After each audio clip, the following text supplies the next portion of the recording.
মাগুরার শালিখায় সরকারি সম্পত্তি অবৈধভাবে দখলের প্রতিবাদ সহ 4 দফা দাবিতে মানববন্ধন অনুষ্ঠিত হয়েছে। শনিবার সকালে যশোর মাগুরা সড়কের আড়পাড়া বাজারে মানববন্ধনের আয়োজন করে বণিক সমিতি ও হাট বাজার ইজারাদাররা।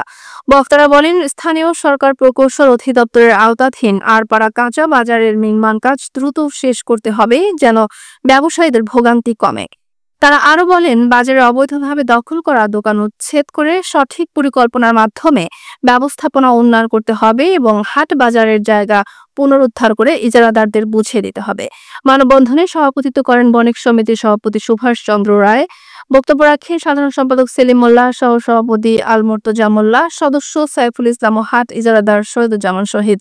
বক্তারা জানান, দ্রুততম সময়ের মধ্যে এই দাবিগুলো বাস্তবায়নের জন্য জেলা প্রশাসক ও উপজেলা নির্বাহী কর্মকর্তার কাছে স্মারকলিপি দেওয়া হবে।